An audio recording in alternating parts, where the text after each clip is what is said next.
Oh, what is going on once again? This is Unbounded. The third time in person, the second episode of the year. Is it the second episode of the year? It's the second episode. It is indeed the second episode of the year. And your boy, The Truth, The Outlier. And we drinking water already. Right. Also, for today's hashtag, we have. Give me a second. Still time. Help me out. I don't know. You're the one that started off with the hashtag. Can't think of what your hashtag is. I told you to have this stuff ready. I have it ready. Lord have mercy. Already off of the wrong Here's the foot. hashtag. They can't. What does it say so I can read it? I'll put Hashtag it back on your, to business, bro. Back to business. What are you promoting? The hurt business? Maybe. They are coming back. Yeah, well, maybe it's tonight on Raw. Who knows? Maybe. There's a lot going on tonight. We got Raw, TCU versus Georgia. Did you see? I was gonna say who you got. So I'm going to get to who I got based on what I saw this morning. What did you see this morning? So this morning, for some odd reason, I checked TikTok, and two of the players, basically Georgia, were basically making basically almost guaranteeing that they were going to win the game. And I should have sent you this on this morning. I actually stitched it and put it on YouTube and TikTok. And I was saying that if y'all end up losing this game, this is not going to look good for y'all. How bad was the guarantee? It was something along the lines of Georgia's going to beat you. No, TCU's going to beat you. And it's like, who said that type thing. So just know if TCU wins, they're going to be on TikTok like, Georgia, what happened? Who said it? I don't know. It was two Georgia players. So Georgia players. Two Georgia Bulls. So two Georgia players basically guaranteed victory. Yes. Well, we're going to see. Yeah, we'll see. We're going to see because, quite frankly, I don't think anybody expected TCU to put up the fight they did against Michigan. Nobody expected TCU to get this far. Exactly. And don't get us started again on TCU beating Michigan. Speaking of Michigan. Yeah. So Harbaugh's looking at some suspensions. Or do you think he's going to pull a Pete and dip? Because there have been some firing so far when it comes to the NFL. I think the Bears fired. Lovie Smith is gone from Houston, which I saw that coming. Kingsbury is gone from Arizona. Can I speak on Lovie real quick? Go ahead. Because I saw that RG3 was upset because another black coach was used for tanking. I don't think Lovie was ever the long-term solution for Houston. Yeah, no. He was never the long-term. And I don't. Lovie is one of those guys where, yeah, he did lead. He was the coach when the Bears went to the Super Bowl in, 2007? Yeah, that was, 06, 07. 06, 07. So he does have that. He's really what I would look at as a Jeff Fisher. Yeah, he's definitely that. He has kind of that. Guy. But that Super Bowl appearance is really going to always make people look. I'm sorry you probably get mad at me, but same thing with McCarthy. He has that Super Bowl win. Yeah. What else does he have?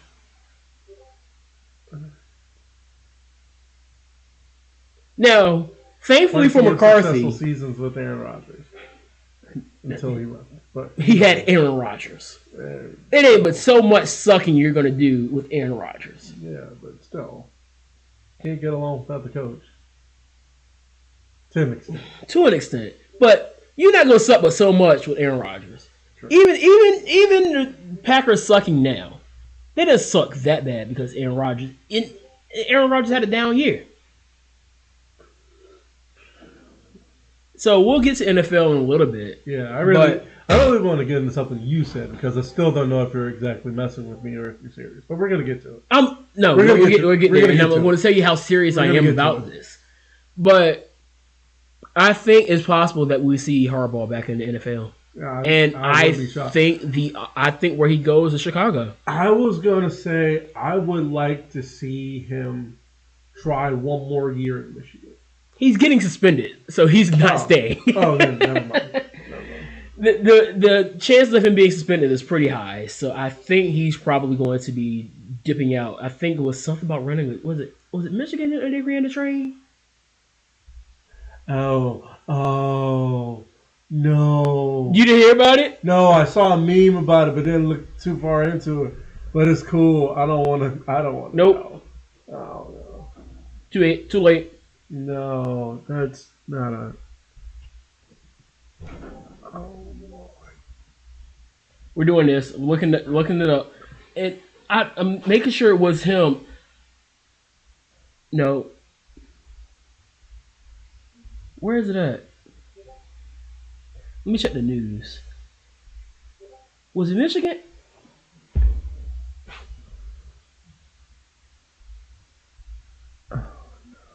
Let's do this.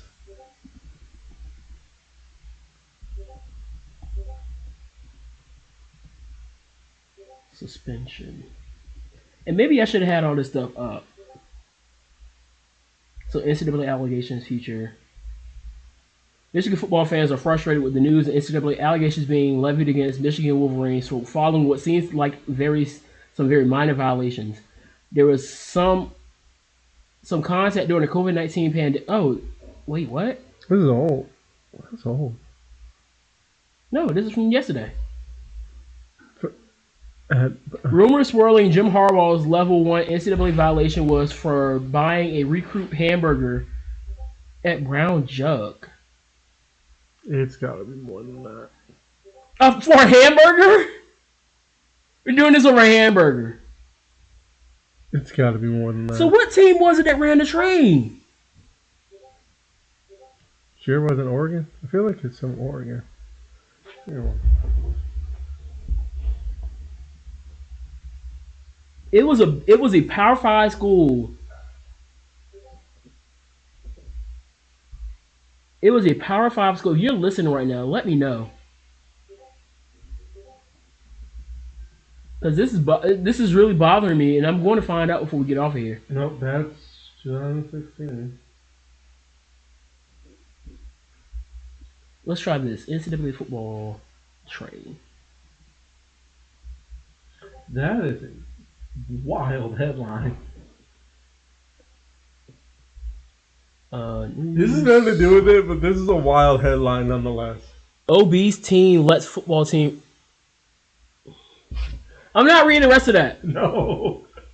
That was a wild Dog, what? That was a wild headline. That was a wild headline. It had nothing to do with it, but it was still super wild. You can't even deny it. That's wild. That was absolutely ridiculous. Was it LSU? It may have been LSU now I think about it. Not the first time most LSU players and coaches have been in a bed. That's questionable. Where's the video? Hold on, let me see. If there ever was a blowout win, hold on, where is it at?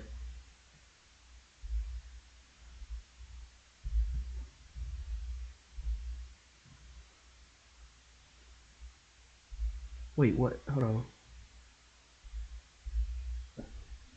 It might have been LSU because the jokes are coming like crazy.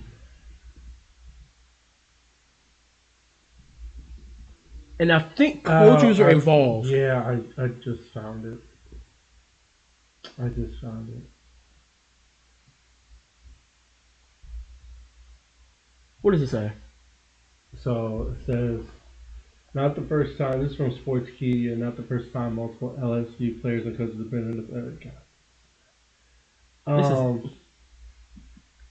I don't understand y'all. Maybe speculated.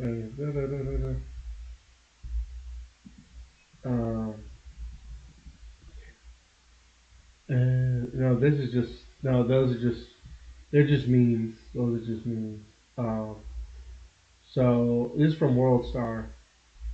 LSU players, coach, and players all ran a train or recruiting girl. LSU rumors are getting crazy. It's alleged. I hope it's not true, dog, because that's ridiculous. That is absolutely ridiculous. Moving on, go Frogs. Let's get to some NFL. Yeah, we're done with that. Yeah, Go TCU. Go mostly TCU. because I want to see Max Duggan, and I want to see a shootout. If there was ever a game I wanted to see a shootout, it's definitely this one, because Max Duggan and Stetson Bennett look like they can go shot for shot and go all night long. Is Stetson Bennett a shootout type of quarterback?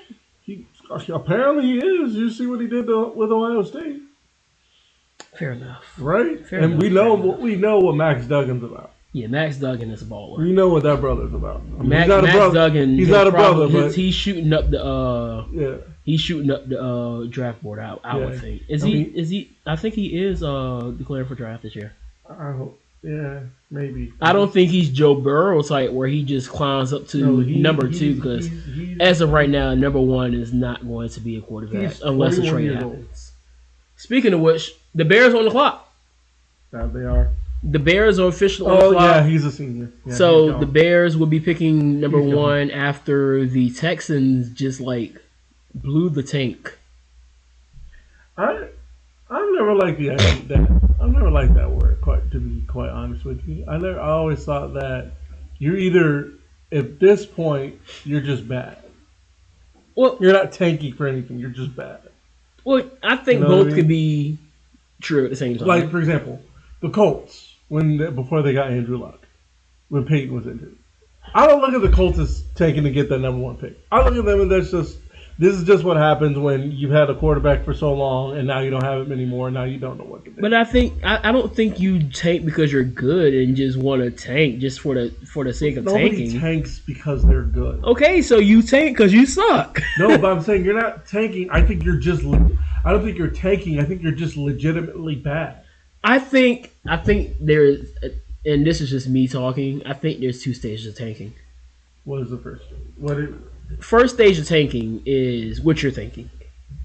So that you're just bad. You're just bad. The Colts were just bad. Yeah, the Lions, when they went on 16, were just bad. The Browns, what was that, 2018? Yeah. Just horrible. And then you have the tanking of trust the process with the Philadelphia 76ers. Or even with the Detroit Pistons. They just sat Cade Cunningham for the season. Okay. I mean, again, there's not that they absolutely suck. They just are looking at one more piece to really kick it up. Okay. So now, the Texans are just bad. Yeah. That's all around except for Dameon Pierce. Dameon Pierce is like the saving grace of the Texans. Is it because the last name is Pierce? No, it's because he's the second best running back in this draft class. Just say you have a bias. No, it's not a bias. No, it's cool. Because K9 is the best. Nobody's going to judge you, bro. It's K9, Dameon Pierce, Tyler Algier. It has nothing to do with the fact that my last name is Pierce. It does. No, it doesn't. Bro, it's cool. You don't have to lie to me. So who are your top 3 running backs then? I don't have it because I've been busy. I've been busy looking. So if this was a legit bias, I would have said that Dameon Pierce is the best. I was kidding. Jesus. But no, Dameon Pierce is the second best running back in the draft class. K9, which I get to in a little bit. Gibbs from Alabama. What's his name? Jahmyr Gibbs from Alabama. I'm talking about rookies now. You talking about prospects. Hey. So, but yeah, even though I think the dude from Texas is going to be a problem. Because not Bijan. Dijon. Bijan Robinson. Oh yeah. Because he's a 3-down threat, and so in this league. He almost beat Alabama earlier this year. Exactly, and he can catch. He can do whatever you want. He is everything that you need in a running back. Imagine that in the backfield. He's going to be imagine that in the backfield playing silver and blue. Chill out. He's not dropping y'all. But if he does, I'm going to revisit this conversation. Just want you to know that. All right. So if y'all get Bijan Robinson, I'll wear a Cowboys jersey again. So there's 2. You all saw it. Y'all saw it, right? And just for clarification, before we get to it, I told Breon this: if the Cowboys somehow win the Super Bowl this year, I have a Cowboys jersey, my dad's. I will wear it on the next podcast. You want to shake on that too? Yeah, because Breon's not here. See, it's on behalf of Breon. My hands are up. No, yeah. There's no crossing. I'm doing this on behalf of Breon because he's not here. So there you go. Yeah. But yeah, where we at? Speaking of look at these games from last week. Yeah, that really had a lot of implications because there were some games up here that were very, very, very pointless. Where we at? Week 18. Let's just cover the important games.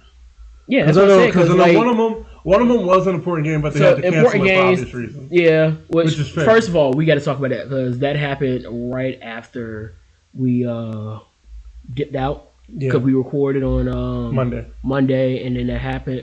Prayers up to Damar Hamlin. I know he's out of the hospital now. He's just got out today. Definitely great signs there. I heard a lot of good about him. Great. I don't want to get into the Ooga Booga takes right now. Over $8.3 million donated to him to the campaign he run. Yes, I know. When he woke up and they told him that he had to like light up with just straight joy. I was listening to a podcast on the way over here by Bomani Jones. He said that it's interesting how quickly we got to football. You know why? And I think the theory of why that he put was. Of why we got so quickly to football after that happened was because one of the first things Damar Hamlin asked when he was able to communicate was, "Did we win? Did we win?" Now, I think they did the right thing by canceling the game. Absolutely. Because at that point, I don't think anybody is thinking about, okay, we got to get it back out there and play. Everybody's like, is he going to be okay? Right. And we didn't want another Owen Hart situation. If you don't know Owen Hart situation, go look it up. It's not a good story. It's really not. Dark Side of the Ring will help you out with a lot of that. Yeah. Titans Jaguars was the first big game of the week. Jaguars came back in this game. This game really told the entire story of the AFC North. South. Not the entire story. South? Yeah, South. Yeah, AFC South, yeah. It was the entire story of the AFC South. The game sucked. The division sucked. The Titans get out to an early lead. The Titans got out to an early lead in the season. The Jaguars come back. The Jaguars came back. This told the entire story in 60 minutes of an 18-week season.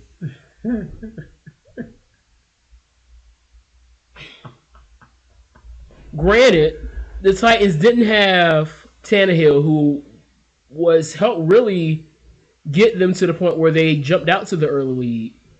Now they were on their third string quarterback, Josh Dobbs, which I'm really concerned about Malik. Watching him at Tennessee, I'm concerned about Malik. In what way? Like, you don't think he's going to play again? I don't think he's. Now we got to see how it's going to look next year because remember Jared Goff was he just played terrible in his games he played. Now we do have to say that anything can change over a rookie season and the sophomore season. As bad as he is right now, Carson Wentz went from really not looking good in his rookie season to being so close to MVP. The only reason he could taste it and then got injured. Yeah. Same thing with Jared Goff. Jared Goff was garbage his rookie season. By the way, Carson Wentz has not been the same. Has not been the same. Yeah. But people still want to make the takes that, he's better than Dak Prescott. But he's not. That's bias. That's my bias. He had one season where he was better than Dak Prescott. Literally one. That was it. Literally one. And I think that was the same one where that was the year they won the Super Bowl. No, that was the one we went to Big Woody's and watched that game, wasn't it? Because Carson Wentz was playing. Was he playing that game? I think he was. Y'all did lose that game, didn't you? But that wasn't the season he was better than y'all. He just had a better team around him that year. That's what I'm saying. But his second year, he was better than Dak. By No, he was better than Dak by a lot. But I'm saying now I'm thinking about. But now it's not even close. It's not. It's not even close. Now, granted, Dak didn't have a really good year this year. No, I'm not. No, I think Dak led the league in interceptions. 15 and that's something I'm not used to seeing with Dak. I'm really not. Dak is usually one of the guys that are really protective of the ball, doesn't throw a lot of picks. But this year, just and got to remember, Dak didn't play 5 games. That's what's so bad. So hold on, let me see. That's what's so bad, my guy. We'll get off of here. And I think I want to say he does lead the league in interceptions. Let's double check because I don't want to be up here wrong. And that's what it says. Ant, you're an idiot. He didn't do it.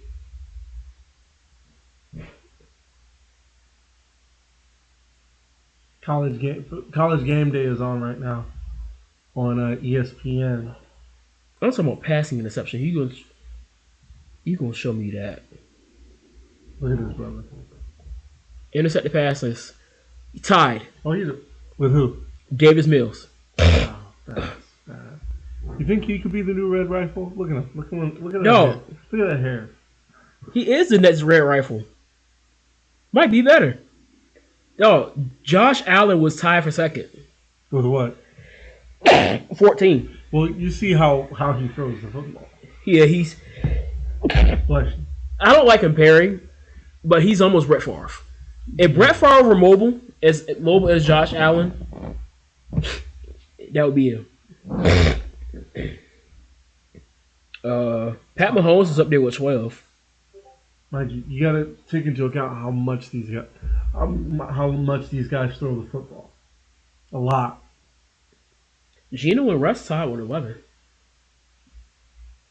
Anyway, you want to get to the good stuff, or all right? Let's move on. So we got that game. The Steelers beat the Browns.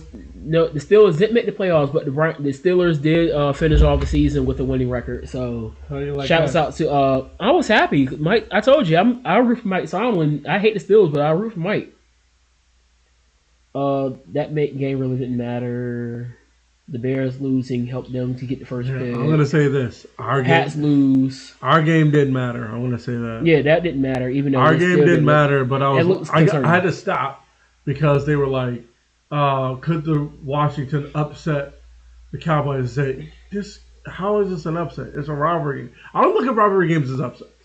I don't look at it as an upset either really because you always can. Now, there have been times where y'all just absolutely destroyed them, especially that, what was it, last year, where y'all had the boys up there fighting? On them. Two guys that have been teammates since college on the side. That's not even figurative. Literally, they played on the same national championship team. Speaking of literally, Tom Brady literally had his first ever losing season.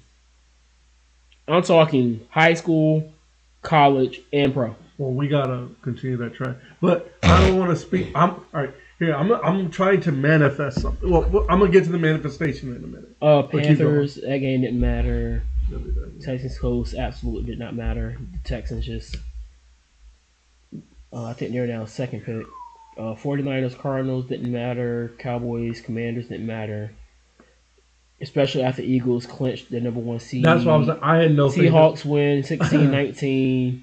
So, we opened the season against our former player and closed out the season against a former player, and neither time did we score more than 20 points. I never had faith. I never had faith in the Giants. I'm like, we have a chance to get the normalcy. It's like, no. Once I saw that they had Davis Webb out there, I was like... Because they sat their starters. Davis Webb was out... Because I didn't watch any of the games, so I was out. And I looked at... I just checked it on Bleacher Report, and I saw Davis Webb's name. I was like, yep. That game is over. They sat their starters. I mean, they had nothing to play for. Neither did we. But I mean, y'all had more to play. Y'all could have had something to play for until they said we don't have anything to play for. So they was like, well, we're screwed. Had Sam Howell out there looking like a superstar. And the final game of the season, regular season, the Lions beat the Packers. Shout out to the Lions because the Lions winning put the Seahawks in the playoffs. And let's look at the wild card. Shout out to Jamal Williams on the Lions, running back for the Lions. The Anime King. Love that guy. The Anime King. That was my look, man. He really helped me out a lot in fantasy this year. Love that brother. This man got on. What did he say? First swag Kazekage of the village hidden in the den. Love that, man. Love that. That man helped me a lot in fantasy, even though my team was still garbage. So we start off with the Seahawks and the 49ers. I'm torn because I like you. You're my But brother. your father. But my dad. So Go ahead, put all the doubt on me. no, not even. I had the It's kids not even, saying that we're gonna get beat. You have to understand. You have to understand. It's just business. It's an obligation. It's just business. I have an obligation. You know Here what I mean? you go. It's true. just business. Like, for real. Yeah, Like, for real, yeah, I would yeah. totally. This is for real. I would totally root for the Seahawks. I would. But like, I really like Brock Purdy. Go Hawks. I like Brock Purdy.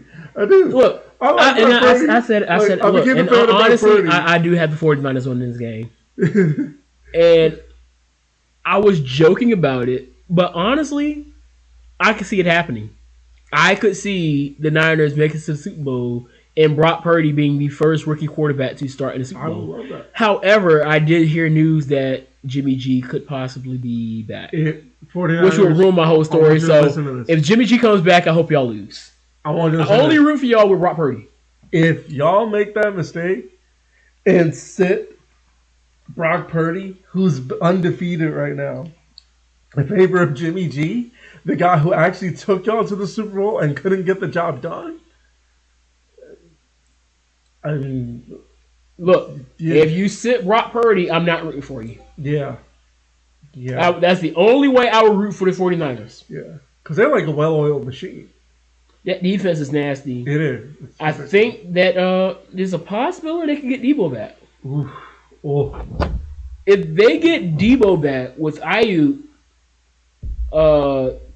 Stone Cold Steve Austin, Steve Austin. that's how a white man runs the football. Christian McCaffrey. I think they'll be all right. I keep forgetting that name. You got the Chargers and the Jags. Two teams that you did not see coming. Okay, the Chargers maybe you did see, but the Jaguars, how did we get here? I'm going with the Jags because the Jags are like the Jets to me. I just want them. They've been bad for so long that I really want them to be good. You know, I want them to do good things. The dilemma has been very interesting. And also because I want to see, Tony Khan's always happy for one. No, did you see how he hugged Zay Jones? Yeah. I was like, yo, this is low key wholesome. It is. Like, I want him to be happy. And look, a happy Tony Khan is a Tony Khan that doesn't have to be Tony Twitter fingers every other Exactly. week. And what did I tell you at the beginning of the year? I hope the Jaguars are good. Right. Because Tony Khan being happy for his football and other football team is better for the IWC. Which is so funny you love that because Fulham FC right now is making a run in the FA Cup. Let's go. See? I'm happy for you, CK. Yeah, we really genuinely. We hope Fulham makes a good run. Like I'll probably clip that and tag him in it, just so everybody doesn't think I'm such an e-drone. Like Fulham FC is making a run in the FA Cup right now. Shout out to CK. The reason I know that is because Wrexham AFC is making a run in the FA Cup right now. So who knows? Maybe they'll see each other in the final. Probably not, but still. Hey, I'm just happy for both of those football teams doing well. However, the dilemma: what if the Jaguars somehow, some way, find their way winning the Super Bowl? Does WWE give them a belt?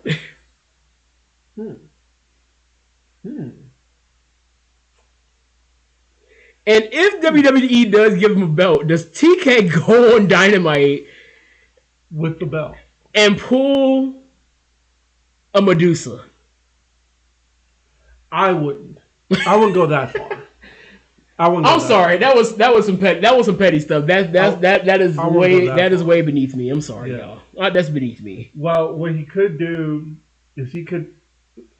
And honestly, it's not even for TK. It's more so for the players. So yeah, pretty much do what if or does TK give them an AEW belt? Like do it kind of like how because if you're TK, it's not like you have a company. You can give them the belt. Yeah, you can give them an AEW belt. Who knows? Do what you did with Giannis. Did he get an AEW belt? Exactly. He came on the show. He came on the show. I think it was like on Dark or something. Honestly, why haven't we seen more Jaguar players on the show? That's a good question. We've seen Trevor Lawrence taking pictures with Jade and them. You would think they would have. They had Urban Meyer on the show once. Yeah, for Double or Nothing for the first Stadium Stampede. Right. Which I loved. I don't care what anybody says. I love that. That was Urban Meyer's highlight as a Jaguar. It really was. His only highlight as a Jaguar. That maybe slapping the kicker. Okay, that was a little late. But yeah, I said all that to say. I said all that to say the Chargers are winning. I don't know. It was a bad season for kickers, though. Yeah, it was a bad season. I got the Chargers winning this game. All that being said, I'm going for the Jags, mostly because they remind me of Jala.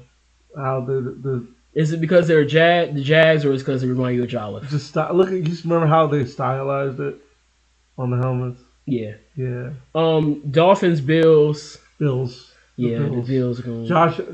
If Tua plays, if the Bills don't make it to the Super Bowl this year, this is their best chance. Yeah, it's not their only chance, but it's like now or never at this point. Yeah, it is. Right. Now I will say, if Tua plays, it will be a game. It will be, but if Skyler starts, it won't be close. Yeah, Josh. But plus, even with Tua, Josh Allen is. Josh Allen is like Josh Allen is great unless he's going against Josh Allen. I was gonna say Josh Allen is like Max Duggan, but like more like Max Duggan is like Josh Allen. That boy's gonna play. That guy's gonna play his heart out. The only man that can stop Josh Allen is Josh Allen. No, I'm not talking about Josh Allen, the quarterback. I'm talking about the Jaguars, Josh Allen, the superior Josh Allen. Ain't it right, Josh Allen? I got Bills there. Giants, Vikings. That'd be great. That'd be really great if it's like the last game. Remember the last game they played? Yeah. Where it went down to overtime and he nailed that 61-yarder? That'd be great. I got the Giants here. I think the Vikings are fraudulent. If they can get a good lead and keep it going, they should have it. Just that defense is fraudulent. They're going with the black, purple, the black and black, white, and black. Black with the black helmets with the purple frog on the inside, purple face mask, purple numbers. That's cold. Ravens, Bengals. Georgia. So they play again. Bengals. If the Ravens don't have Lamar, no offense to Tyler Huntley, but the Ravens Tyler didn't even play this week. Oh, then the Bengals. And then Monday night, Cowboys, Buccaneers. Okay, let's stay here for a minute. Let's stay here. All right, I know where you're going with this. All right. So, first of all, I'm taking my team. Clearly. So, I am about to manifest something, right? I'm going to, as we like to say in the church, speak into the atmosphere. The Cowboys are going to win. Simple as that. Now, I know that's not without bias, but here's the thing. We have yet to beat Tom Brady. I don't know why. One of the times we didn't beat Tom Brady is because the referee's eyes were just for decoration. It happens a lot. Yeah. So I'm speaking into existence. We're going to pull this off. It's the worst Bucs team that I've seen with Brady on it that I've seen. I don't know how they got in the playoffs. Because the rest of the division sucked. I was speaking like metaphorically, in a sense, with how the fact that they were bad, you would think like somebody else would have been better. My bad. Apparently not. Yeah, I thought I'm having this. If we can really focus, zone in, do what we need to do, we can win this game. Because if there's one theme has always been about Tom Brady, what is that? He's not good against the rush. It's not. He's really not. Never has been, and he's even worse now. Exactly. Because he don't move. So, the only thing we need to be careful of is the fact that Leonard Fournette is just like a refrigerator, and he... Playoff Lenny! Yeah. Oh, snap. I forgot about playoff Lenny. So there's that. And, and then Mike Evans is questionable. I don't know about Cameron Brate, but I imagine he will be playing. And then you have the defense, Shaq Barrett, Vita Vea, although I didn't see Vita Vea. But, They probably rested him. Yeah. because So they had nothing to play for. Tom Brady has his first losing season, but they didn't play playoffs, so it doesn't really matter. yeah. Now, I must say, the last two teams I want to say that went to the playoffs of the losing season won their game. Speaking it into the atmosphere, the Cowboys are going to win. Now, Tom Brady's going to sail into retirement. I need Now, to say this. what did you say earlier? Is this what you're about to say? Or you're So about to say I sent you and Breon the meme says it's undefeated Tom Brady is 7-0 in his career versus the Dallas Cowboys. it should be 6-1 because one of the times the refs cheated for him. But A win's a win. Okay. And I said, and with that being said, go Cowboys. Thank you. In his career. And no, I'm not saying injure him. I'm saying beat him so bad. Dan Marino, this man. Wow. Dan Marino, this man. Wow. And you asked me, are you serious or trolling? I was like, I'm dead serious. Why are you that serious? I said, hit Tom Brady with and I sent you the gif of Shawn Michaels saying to Ric Flair, I'm sorry, I love you, and ending him with the super kick. Because at this point, Tom Brady's got to go. I'm not gonna lie. I thought when you said hit him with the first thing I thought was like, you mean hit him with the Kamaru Usman to Jorge Masvidal? Hit him with the Yagati Boo? No, just hit him. Just put everybody to rest and say, okay, there is no more Tom Brady in the NFL. Okay, and that's perfectly fine. Right. Tom Brady has done a great job as quarterback in this league. Right. But there is a time where it is time for you to put it away. Right. And we have gotten to that point where it's Tom drive Brady. off into the sunset. Whatever you want. Walk off into the sunset. I really hope that didn't double sound throughout this whole entire podcast. Because I got to turn that off. Cowboys. Nope. Somehow when Yeah, I just like it's time. It's time. It's time. Like Tom Brady's a great quarterback. Here's you can argue he's the greatest of all time or whatnot, but here's one thing: he's not the greatest. He's not the greatest. He's quarterback. Yeah, greatest athlete of all time. No. Ali. Actually, you can argue a bunch of people are the better athletes than Tom Jordan. But okay. There are no. So I'm gonna say it. Deion Sanders. Athlete. Deion Sanders. You can make a case for Bo Jackson if you're going the way I think you're going. Okay. Yeah, I'm going that way. So Bo Jackson's in that list. Yeah. We should do, all right. Note to self. Next idea for a pod. We make a list of all the greatest people we think should be the greatest athletes. We're closing in on March. If you catch my drift. Ooh, love it. So, yeah. But before we get off of that subject, I was watching a Ric Flair documentary on ESPN? No, not the Nature Boy one, which is good, but they have it called Becoming Ric Flair on Peacock, and it's really good. It's almost 2 hours. But here's one thing that Triple H said in there that made sense, and I'm applying this to Tom Brady. He said that when it came about for Ric Flair's retirement in 2008 at WrestleMania, when it got thrown around, he said, there's a reason why that racehorses have jockeys, because they need somebody to pull up on the reins, or else they're going to run until they die. Right? So that's not to say that if Tom Brady keeps playing football, he's going to die. But that is saying that at some point, he's going to have to stop, or... You see where I'm going? You know what I mean? Yeah. So, and like I said... You hate it? Yes. It's unnuanced. It doesn't even make sense. So they basically say... No, I know what they said. I know. It's not nuanced. Because Tua wasn't concussed most of the season here. He was there.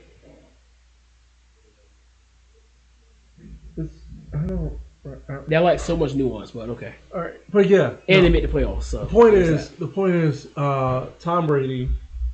You're probably not going to listen to this, But just take it into consideration. We love you, Tom. Yeah, well, I mean, that's debatable. We appreciate you, Tom. Yes, that's better. It's time. Yeah, but yeah. Every great has to hang it up. Yeah, because like I said, no, hang it up for real. I'm not gonna lie. Like for example, like I said, I didn't want to see Ric Flair retire when he retired. You know, at the time. Now I look back on it now, I was like, yeah, I think it's kind of cool the way, especially the way it happened. But plus, with the match he had, the match everyone actually watches, I can't watch it because it makes me cry. But like that match was great, wasn't that? His last match with Shawn Michaels at WrestleMania 24 was amazing. Absolutely amazing. It's exactly the kind of last match you want to have. So what am I asking Tom Brady? I'm not asking you to go out there and lay down. That's not what we're doing. No, because he's doing that. I'm not doing that. Why? I'm a man of honor. I have honor.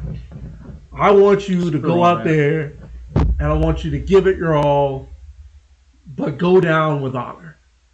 All right? Go down in shame. Allow us to put you down with honor. And if that's on your feet, put your head down. That's okay. You know, we'll give you the proper send off in Tampa. Look off at the lights. But we want you to go down. Because if not, we're going to have to become Kamaru Usman and you're going to be Jorge Masvidal. And we don't want to do that. We don't want to become Kamaru Usman and treat you like Jorge Masvidal. We don't. Go night night. Yeah, we don't want to do that.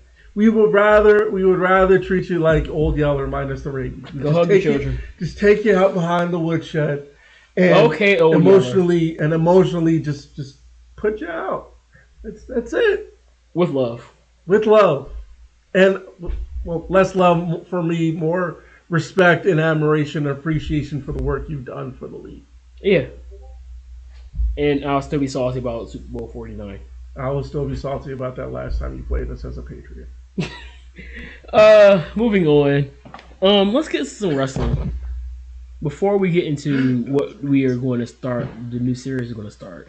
You want to go Wrestle Kingdom or only thing I really saw that I saw at Wrestle Kingdom was the Mercedes Moné. I liked it. Moné. I don't care what anybody says. Moné. I liked it. Once I understood, I didn't care for the hair. I don't care for the hair. No? I don't even care for her. I don't even care for her mannerisms. It feels like she's trying a little too hard. She's trying to reestablish herself. Well, she's trying to reestablish herself, which I get. Just if she just plays it natural, because she has a natural charisma about her. Yes, she does. Just relax a little bit. I think she'll be fine. Yeah. Now, I feel like I think it's going to happen. I don't think it's going to happen Wednesday. Everybody's expecting her to show up unannounced on Wednesday. I was like, yeah, they're not doing that with the numbers they're getting. If they're going to bring her in, they're going to bring her in to pop a rating. They're not going to bring her in unannounced for a rating like they got last week. I feel like she won't do anything. At least I wouldn't. I wouldn't appear on that show until after you face Kyrie. Yeah, that's just I can see that. Now the reaction is going to be a lot better because the crowd here knows who Mercedes Moné is from Sasha Banks. The people over in Japan, they didn't really watch WWE, so Sasha Banks wouldn't. That is my thing. That was my thing. But then I also thought that maybe we're not giving. I think sometimes we treat the Japanese fan base like some of us, like the Japanese fans of Japanese wrestling. Well, WWE TV isn't really over there. Like I know, but I'm saying, I think we're like, oh, like you have an American fan who'll say, you don't know who Eddie Kingston is. Well, most don't. I'm saying over there, but you do until you see him. Or that's not a good example. Honestly, I would put it this way: if the way Sasha Banks, Shinsuke, people didn't know who Shinsuke was until most American fans didn't know who Shinsuke was until they got to NXT. Me personally, I'm in that group, and then I saw what he did against Sami Zayn and loved it. Then I did my research. Some people don't do the research, I said before. Now they know who she is, they were going to do that, but. The appearance would have been similar to, let's say, Kota Ibushi showing up tonight on Raw. Kota Ibushi makes a debut on Raw. People, for the most part, you're gonna have a lot of people like, who's that guy? Right. Now, and that's probably not even a good example because Kota Ibushi's been on WWE television. Like maybe Tama Tonga. I can't even say Tangaloa because Tangaloa's been on TV. Come on, Joe. And so, what's the guy that? Because you know they're looking at Tama Tonga and Hikuleo. Yeah. So Hikuleo would be the same thing. You wouldn't people. That's why I think if they're going to bring Hikuleo in, they're not going to immediately jump them up on the main roster because nobody knows. Like a lot of the majority of the people that go to the main roster shows don't really know Tama Tonga Hikuleo. Yeah, if he debuts them at like Chicago, maybe Philly, an area Like where you know they are like a big area. wrestling area, yeah, you're gonna get something. Instead of like, but so debut them in Norfolk, or like a no, or like a middle of nowhere town that gets those dead crowds. Like Corpus Christi, absolutely, that's not where you're gonna do that at. No. Dead crowd.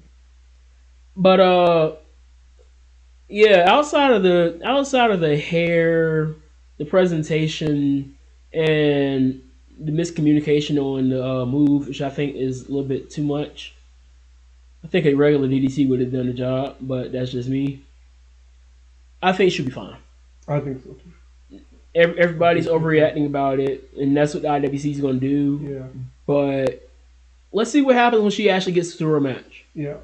I think that's really going where she's going to create the fans over there in Japan. I think it's going to be in Japan. I think that is where I need. I don't think that's what she needs to do. Not show up on TV unless you're showing up on New Japan TV or you're showing up in Stardom. You know, show up in Stardom because that's where Kairi is. You know, that's where she is. Show up in Stardom, do all the tag matches and pre-matches before that. Then when the big match gets here over here, that's where you sail. Bless you. Yeah. That's where you do your thing. The big coming out party. Anyway, the rest of Wrestle Kingdom was great because they had a crowd.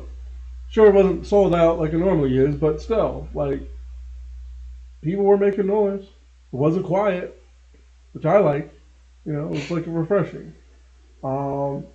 Zack Sabre Jr. and Ren Narita had a good 15-minute match. It was really good. Keiji Muto had his final match, New Japan match. Yeah. You know? Godspeed to Keiji Muto. Yeah. Great Muto. Yeah. There's that. And then, like I said, Kairi did her first defense. You know, it was great. Tama Tonga is the new champ. Which is very interesting, especially since his contract is supposedly up in 3 weeks. They'll figure something out. Yeah. Who knows? Maybe he extends. You know? Like Jonathan Gresham. A lot of people thought Jonathan Gresham was going to leave Impact and leave the Indies. You know? But look what he did. I don't know if I see him in WWE, especially with all the stuff going on with the stories about Vince being on the board of directors, which everybody's overreacting to. No. I did. You saw my video? No. Did you see the one I sent you? No, but I did a video reacting to Otaku. And he was like, I know Vince owns 80% of the company, but how is this legal? That guy. How is this legal? How is this legal? Oh, yeah. He owns 80% of the company. You just said it. Did you see the video I sent you? What'd you say? So somebody posted. It was so brilliant. I loved it. I think I did, though. When did you send it? I sent it a while ago, like right when it happened, because people were freaking out about it. But again, it's the IWC. As soon as they see something, here it is. This is the video. Wait. Oh yeah. I'm going to. Will we get blocked for sound? Yeah, I wouldn't. Okay, fair enough. I wouldn't test it. But it's pretty much the NWO promo he got. You know. Yeah. I'm going to hit Jets. The lethal dose If anybody's gonna kill my creation, I'm gonna do it. Now, I do believe that there is a want for Vince. Oh yeah, I think there is a want for Vince to be in charge of creative, but the way things are worded and everything now, he can't. The only way that he possibly can is for the company to go private. Unless the company goes private, he literally cannot be in charge of creative. I hope they go private. Do you know why I hope they go private? If they go private, Vince is running it, and Vince ain't going for that. Let's go. And I don't think. But you could. And right now, I don't think it's feasible for them to go private.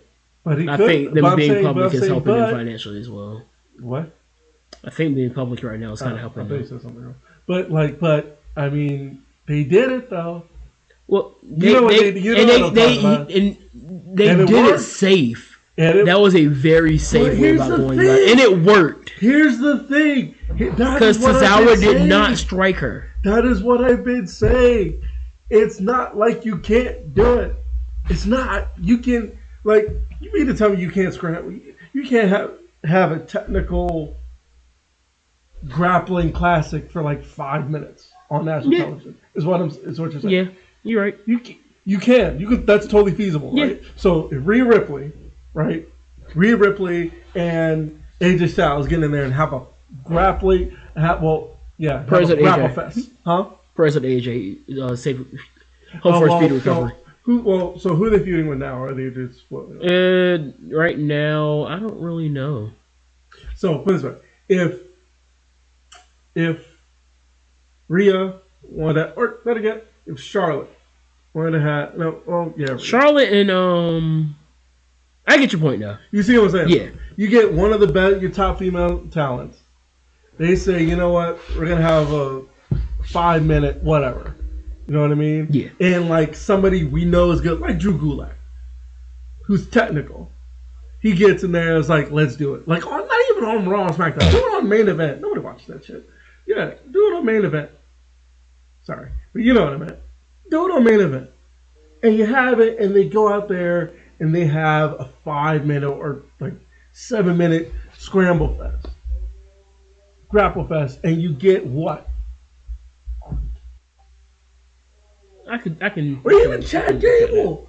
Chad Gable, come on. You can't tell me that wouldn't be good. I agree. But let's continue on because I want to try to be done about 4:02. Yeah, I gotta go. Yeah. I gotta go help with that. That and the game goes on. So yeah, but Daniel Garcia.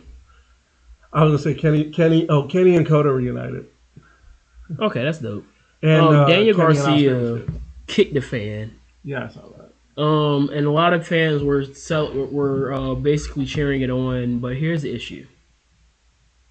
That fan could sue. Okay. And I saw the videos. This fan is a habitual line stepper. He broke the barrier one time and walked up on Jacob Fatu, which is not smart. Is that the guy? Yes. It's the same guy? The same guy. Okay, he has no sympathy for me then. No, I'm not saying that he has any sympathy for me. Not even sympathy. But for just the sake of the talent, be careful. Okay, fair. Because, this guy's not... He had it coming. I ain't gonna hold you. He had it coming. He had it coming. But I don't want to see a lawsuit for something that he had coming. Because, unfortunately... He only had himself to blame. He only has himself to blame, but just for the sake of... If you'd have been there. Shut up. If you'd have seen it. But yeah, that's not... I mean, I don't feel sorry for dude at all. You would have felt the same. Yeah. I mean, did you see him get destroyed by Jacob Fatu? It was hilarious. And now, to be fair, if PWG has this history of fans being stupid...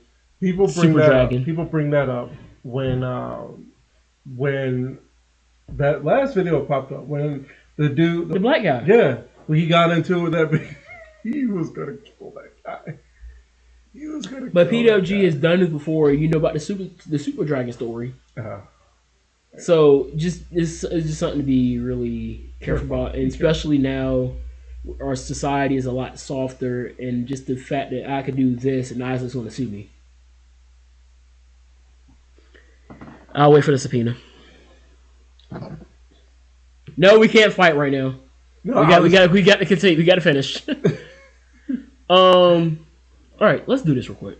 So today we're going to start a new series. Yes, I really, really wanted to do something like this for a while. So we watched the first episode of Lucha Underground. Possibly the greatest wrestling show on television to ever go on television. I will make an argument. I will fight on a hill about this. When I started watching it, I was like, man, I miss this cinematic feel to wrestling. And it's not like you're finding the Legion or all the other cinematic wrestling matches that you've seen. Those are great. This felt like a movie about wrestling. I'm about to say wrestling about movie. But that's what the wrestling was about. Got my notes. So Dario Cueto opened up the show. Yeah. Basically walking everybody to the temple. Basically explaining how had a briefcase in his hand. For those that don't know, he went to AAA. Like this is 2014, mind you. He went to AAA, announced like, hey, like I'm opening up, basically starting my own promotion, my own temple. I'm opening up my temple, and your guys from AAA can come and fight here if they want to. You know what I mean? He didn't force nobody. He didn't drag him out. He didn't do anything. He said, hey, just come on, just sign this contract, and we're gonna do it here. And he did, and yeah, continue. It was really good. I liked him. I liked Dario Cueto.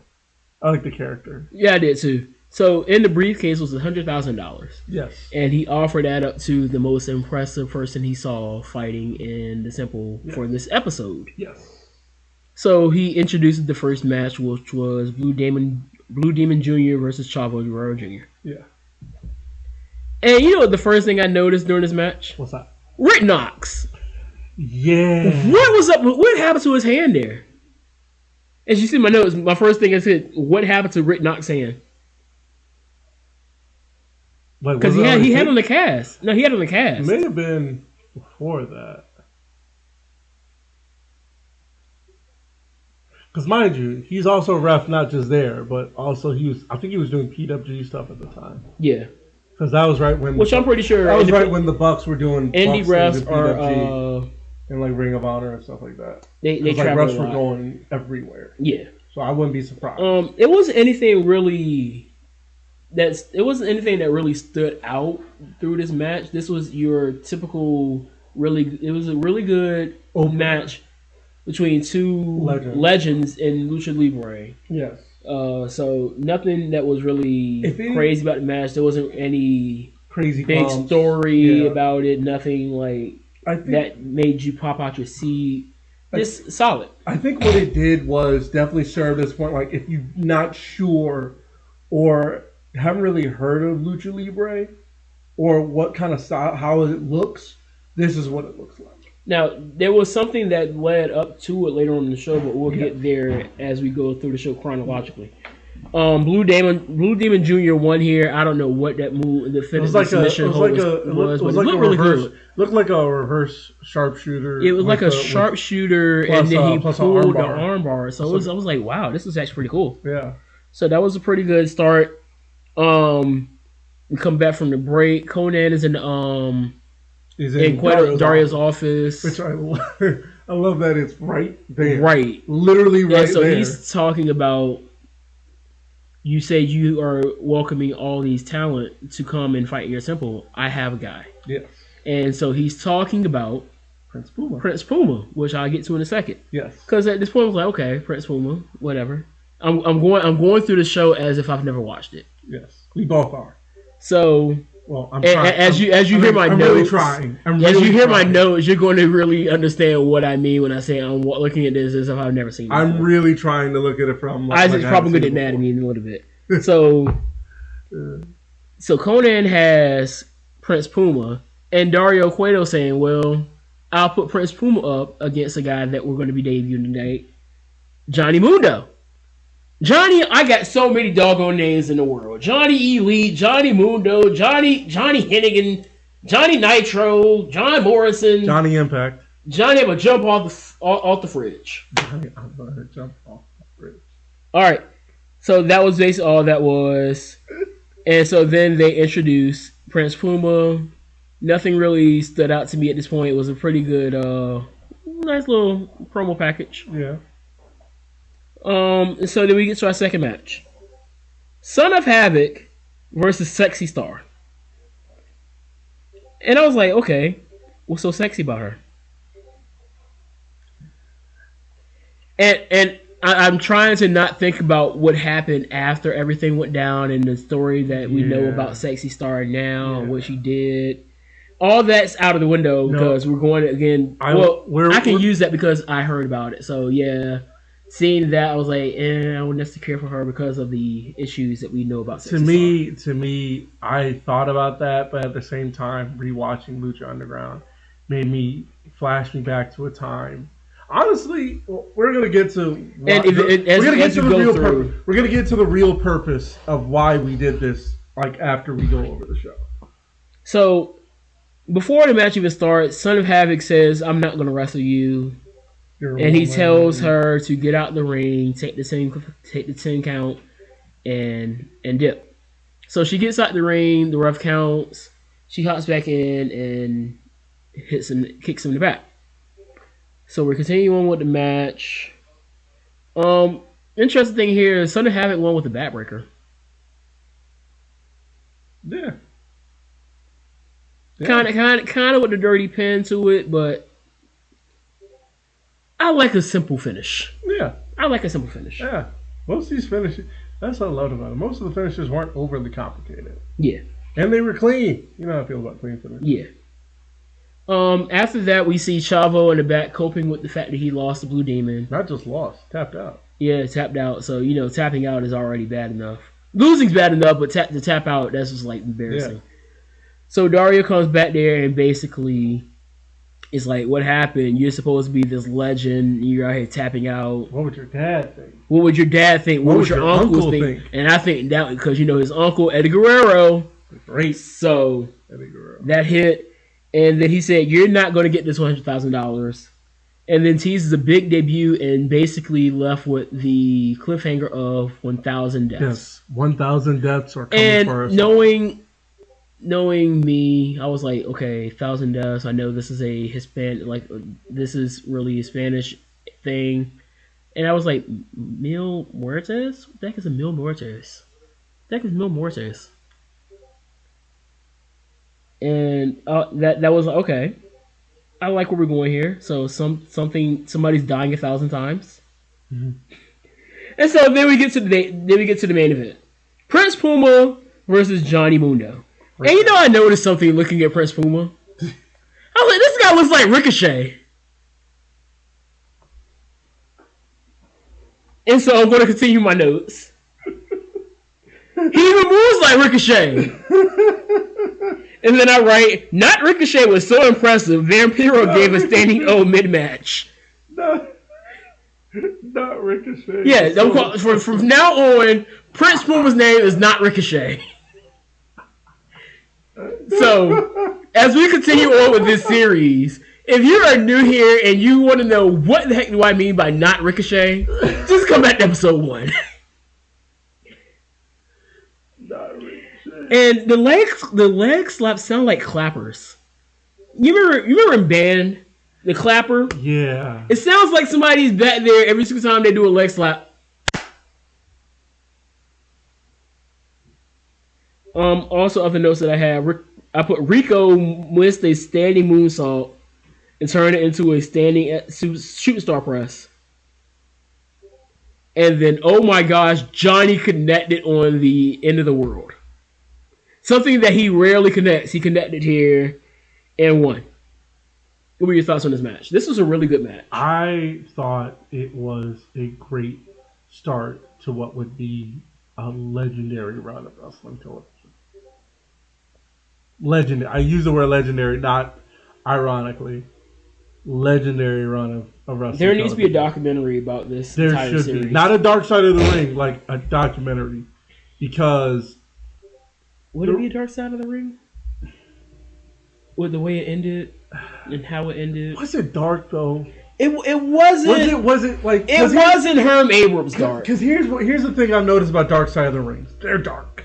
Yeah, I don't think this is They're really dark. dark. This is more Maybe like if they did like a more where are they at now, what happened to but you type gotta thing. cover like everything. Like for example, like with when they did the Dark Side of the Ring on FMW, or the one that promotion. I think it was FMW, but the one that Atsushi Onita was running, like that. I didn't look at that as kind of a dark thing. I mean, there was dark stuff in there, but I didn't overall. I didn't think of that as like this chaotic thing that happened. Yeah. That everything was good, and then chaos happened, and then it just went downhill from there. I never looked at it as that. I didn't look at it as that. So, but this definitely deserves a documentary. I think if you do it, you need to tell the truth about it. You know what I mean? Definitely. Like, bring in whoever wants to be there for it. Like, bring in Matt, bring in Dario, bring in Puma, bring in Ricochet, bring in everybody who wants to be in it. Because I'm pretty sure there's a lot of good perspective on it. Yeah. And I know for a fact we definitely aren't the only people who loved Lucha Underground. Oh no, there's a lot of people, man. And I'm buying the episodes off of Amazon. You're crazy. It's like $1. I found the site to watch it for free, my guy. I don't have to worry about any pop-ups, and I can watch. Oh no! It's no. I'll send you the link and let you know what you think. But the real reason we're doing it is because we remember we haven't finished the episode yet. Oh no, not yet. Well, no, because after the match happened, Dario comes back out to the ring with the briefcase, getting ready to hand the $10,000. Was it $100,000 to Mundo? Right. And then pulls it away. Right. And then these two guys walk in the ring. Right. I don't know who the heck these guys are. They look like I thought it was Homicide. I thought one of the dudes was Homicide. I was like, is that Homicide? But the thing that made me realize it wasn't Homicide was the fact that neither Josh or Vampiro knew who he was. I was like, that can't be Homicide because Homicide is a well-known wrestler. Yeah. And then comes out Zeke. Yeah. I was like, is that my guy Zeke? Which Zeke is a really cool dude. Helped me a lot with my fitness and stuff. So shout out to Zeke. So it was great seeing Zeke up there. Zeke got the $100,000, and that's how they closed off the show. So, great start to a legendary show, like I said. Really good start. I'm looking forward to next week's episode. It's quite a lot to go through. I think it's like 4 seasons. 4 seasons. It would have been 5. It had the setup for 5, and then things happened. Did it? I wouldn't know. I've never seen this before. It had the setup for 5. It's gonna be so hard being obtuse. It's gonna be so hard being obtuse to this stuff, but we're gonna do it. Like knowing that you don't knowing that I know it, but acting like I don't. That's why I did it. I'm watching this from the perspective of it's going to be some episodes that I didn't see, so I do know that. I'm watching it from the perspective of somebody who's seen it before but is trying to remember what happened. Because when it was on Netflix, I used to watch it, go to sleep. But there were only 2 seasons made it there before they dropped the 3rd. Right, but there were episodes that I probably was like, I heard my subconscious, but I never watched it once. Why? So it's going to be, some of these episodes are going to be like brand new to me, but some of these episodes I'm going to definitely remember, especially with like ones with Killshot. Here's the thing, Dante Fox and whatnot. This whole thing, but it's going to be a while. We probably won't get to that match until next year. Maybe. But this is going to be, because how many full episodes are there? Each show has like 20. It's a lot. I always know the last episodes, the season finales are are the Ultima Luchas. And I think one season had like 2 weeks. Ultimate Lucha. That was 3. 79. So 79 episodes. This will carry us into 2024. Yep, and we're gonna get there. We hope you stay with us. Hope y'all stay with us and like, subscribe, check it out. So much other content will be along with this. This will be a separate playlist on the YouTube channel, so definitely check that out.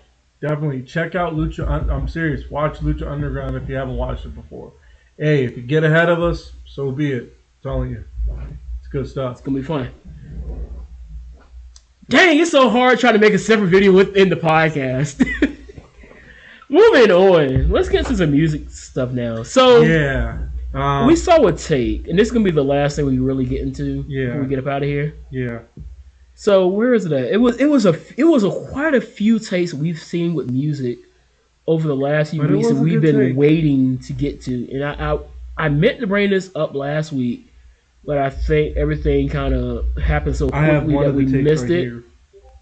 But I want the one that I had first because that was the one I wanted to bring up last week. What days? What day was it? No, it wasn't Skip. No, it wasn't Trump. No, it wasn't J. William J. No, it wasn't Johnny B. Caddy. Oh, here we go. So this came from a Twitter user named Sophisticated Gangsta. And she was quote tweeting Mama T, who I follow on Twitter. She said, Mama T says, rapping about dropping black bodies and further destroying our communities is not art, and we need to stop referring to it as such. Which the reply says, hip hop right now is the largest racist entity we're being attacked by. Let's unpack that first. Okay. To an extent, I agree. Yeah. To an extent, I agree. I feel like we kind of. And when you really think about it from the perspective of a lot of the violence is being celebrated in this genre, it's a lot. We've talked about the Naughty Bop, which is, if you don't know what a Naughty Bop is, it's a dance that was made basically making fun of a kid that got stabbed to death. We've seen multiple rappers rap about who they've killed. We talked about Who I Smoke. We got rappers, even other rappers who have basically snitched on themselves about who they killed. Like TK, K Flop. King Von? Von didn't really rap. I don't think he really rapped about, but that entire thing around that is also a part of this because you see people rapping about King Von being killed and laughing about it, and it's come to a point where the culture has now, and I see it now with the younger generation, where they don't have respect for dead people. No. It's ha he's 6 feet under type stuff. I'm like, what? Like the things I hear, I have to take a step back and like, wait, did I just say what I think I just heard? And it bugs me. Cause it's like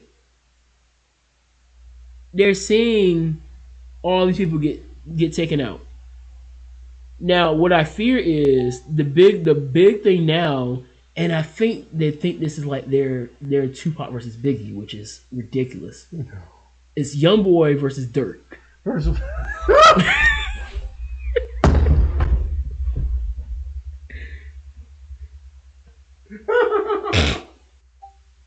He's gonna be out for a second. I'm sorry.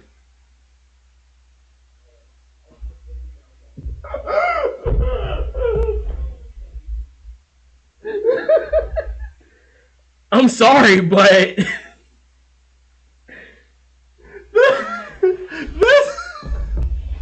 that's their Tupac versus Biggie.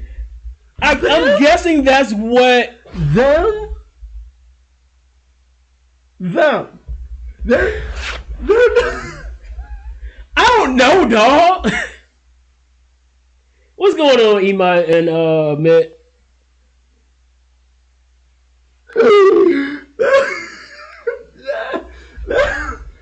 That's their Tupac versus Biggie. They're not saying that this is a Tupac Biggie, but when you look at how they are looking at it, like you got to pick a side. I'm team Youngboy or I'm team Dirt. So what that tells me is it's like you had Tupac Biggie. No, this is how much we deteriorated. No, you know what that tells me? We deteriorated a long way from Tupac Biggie. That Hov and Nas. No, that tells me that this generation of youth rappers is so trash. They can't even pick two rappers who actually rap. That's what that tells me. I'm already going to get attacked for you saying that, by the way. I don't even care. I don't care. I gotta see Youngboy fans tomorrow. You can see me on Instagram. I just got back on there. You can see me on the Outlier. I gotta see Youngboy fans tomorrow, and you're out here just like slandering Youngboy like crazy right now. Yeah, I will. I don't even go this far. I will pull up to your school and defend you. I don't care. Oh no, it's not in school. That's the crazy part. Exactly. I was family. Defend you. I do not care. These are really the two people you're going with. You couldn't at least go with lyricists. Well, most of the lyricists now aren't really doing like the gangster stuff. It doesn't matter. And not that hard. Like the stuff that I hear, because I've heard some of the diss tracks, I'm like, they're disrespectful. First of all, I feel like we kind of lost the art of the diss track. I feel like the last good diss track. And this is kind of the last good diss track. And first of all, the last good diss beef that kind of went back and forth. That's actually really good. Maybe this is kind of biased, but this is definitely kind of how far we've fallen. I don't care. Maybe it's my age. It's definitely my age. But I feel like diss tracks have played into this tweet. Yeah. Because really think about the diss tracks that we've come up on, Hit 'Em Up and all these other diss tracks. What good to do for black people? Do you think it hurt us more than it helped? No. I will say Eminem and MGK's diss track beef was funny. But does it? I feel like it hurt more than anything. Yeah. And it plays right into what this tweet says here. Hip hop is now the largest racist entity we're being attacked by. Yeah. Because at a certain point, we got to take a step back and look at ourselves. Yes. Where is this coming from? And let's be real. What is the most influential culture in the society now? Music. Music transcends. But what is the culture that is the most? Oh, hip hop culture. Hip hop culture, which is typically black culture. Yes. Most of our culture comes from hip hop, and if we don't address the negativity that comes with that, what are we doing? Starting feuds about who's better between.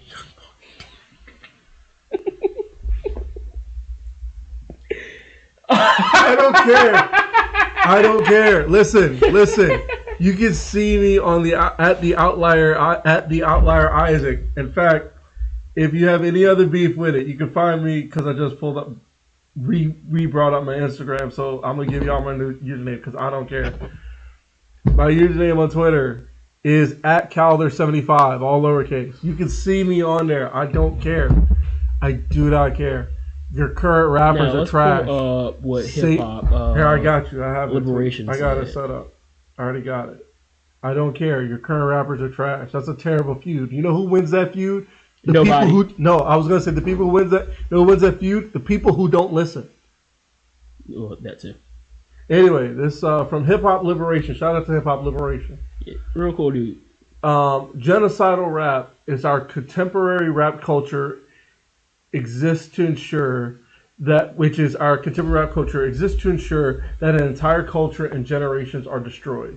Genocidal rap claims souls in murder, claims souls in incarceration, and claims the very soul of the listener, of all the listeners.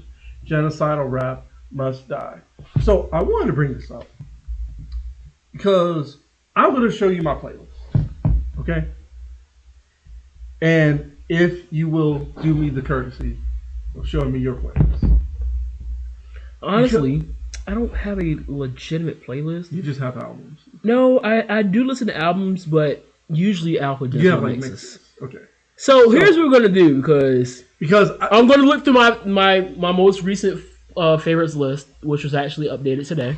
right. So here's what we're doing. Here's why I bring this up. And I'm going to we agree to see which of these songs up here are really what we could consider genocidal rap. Because him and I, we had talked about this before. Because this is something we really been. I found nothing so far. Like, well, mind you. Here's the thing. Here's the other thing I forgot to mention. We have to look at this as an objective from an objective perspective. Yeah. You know what I mean? So, like, because we can look at 25 songs here. Okay. I'm about to read all 25. All right. Get Up to Come Down by Crit. Okay. All right. Greatness by Ace of the Killer Mike. Okay. The Highest by Stalley. Act the Fool by Ross. Maybe. You See Us by Nipsey. Maybe. Slick Talk by JID. He kind of digs and dabbles in that side. I Told My Girl by T-Pain. No, very good. Pick It Up by Famous Dex. He's just trash. I don't think that was really a genocidal. Why do you have him on your playlist though? That's one of my gym go-tos. Okay. 85 to Africa by Jadena. That's clean. Intentions by Big Boy, Super Brown, and CeeLo. No, they got CeeLo in there. That's Love Is the Greatest Story by Earth, Wind & Fire. That's clean. Unbreakable by Michael Jackson. That's clean. Versace on the Floor by Bruno Mars. It Don't Matter by Robert Glasper. Ready by PJ Morton. Chicago Boy by Ari Lennox. If This Is Love by Xavier Omar. Good Love by BJ Chicago Kid. Fight Anthem by CCB. Overnight Scenario by Rare Essence. The Way You Make Me Feel by Chris Cornelius. Lavish Lullaby by Masego. Oprah by Rhapsody. Summer House by Code of the Fiend. And Fortune by Alter Bridge. Maybe one or two. Maybe one or two. All right, so I'm gonna now we're gonna read mine. And I go. You know what? While you do that, I got a better idea just based on the songs I listened to last year. Yeah, I ain't gonna hold you. It's a lot. We got so we got Niggas in Paris. I don't really put that in the genocide rap. So Damn from 444 as Jay-Z and Marley. The Story of OJ. Otis by Jay-Z and Kanye. Yeah, nothing too bad yet. No Church in the Wild. Not really. DOA, Death of Auto-Tune. Right. I got Sucker Proof. That might be something that you would put up there. This is my replay of 2022, the songs I listened to the most of 2022. You gotta, never mind, I ain't gonna hold you. Like, my joint is, like, so diverse. Oh, mine too. We haven't even gotten to my stuff yet. You haven't gotten to the diversity yet. Keep going. Just look for anything that you see that could be possibly problematic. Gorgeous, Power. Just name anything that you think problematic. Anything that can be problematic, just name it. You think Monster? Yeah,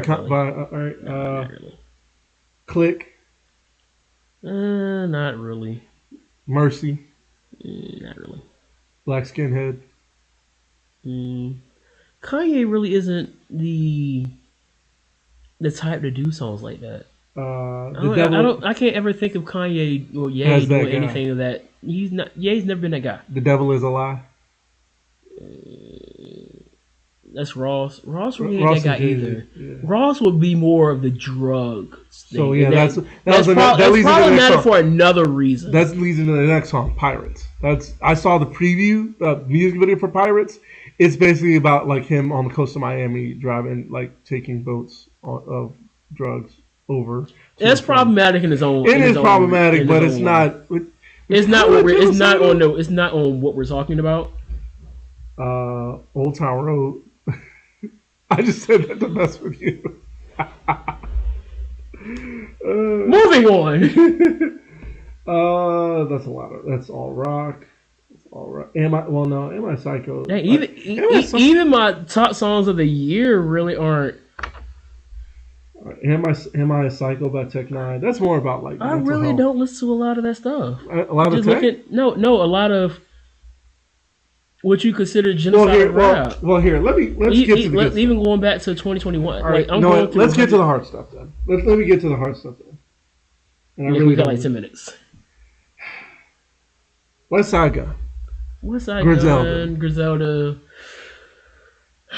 Are they really talking about that though? Like, because a lot of it here, like their stuff is gutter, but it ain't. Gutter. And somebody said you gotta listen to Griselda is the kind of stuff you listen to at night. No, absolutely not. Who does that? Me. You weirdo. Me. I listen to it. You're weird. So okay. Like I listen to it on the ride to work in the morning when it's still dark in the outside. morning. That's a different story. But I'm not listening to it at 10 o'clock in the evening. I actually did when. You're weird. Which one was it that I listened to when it came out at midnight? Was it Book? Okay, that's a different story. No, I'm wrong.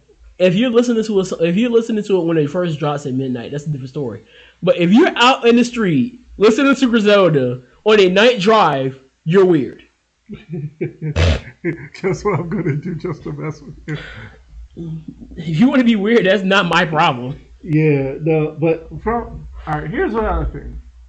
It seems like Westside and Benny and Conway. This is not me defending them. This is just me of just listening of like a lot. Oh, the Hurt Business was in my list for last year. Yeah, is that really bad? Not really. Here's the thing. I think. By the way, this isn't going as well as we thought we were going. Here's what I realized. I think that a lot of the stuff we're listening to, especially when it comes to Griselda, is that they're at a certain point. You know what I mean? They're like at a point where it's like they used to do this stuff, and now they don't anymore. That's the vibe I'm getting from it. You know, because it's like, and it's not bad. It's not all bad. You know, that's not what I'm meant to do. You know, they got, well, okay, so here's one, like El Chapo by The Game. You know, all right, so yeah, so you got El Chapo by The Game. You know, that could be up there. Could be. But I think we're going to actually be doing a lot more talking about this because I think that's something that is really going to be bothering me. Oh, but we got to cut it short. Yeah. I'm out of breath, and I need to save my energy. So, and there's a football game coming on there. A football game. We won't be. I don't think we'll be in person for the streams for the games. Shame, man. We'll see. Yeah, we'll see. But we will be back up here this weekend, definitely with some of the games going on. So definitely be around for that.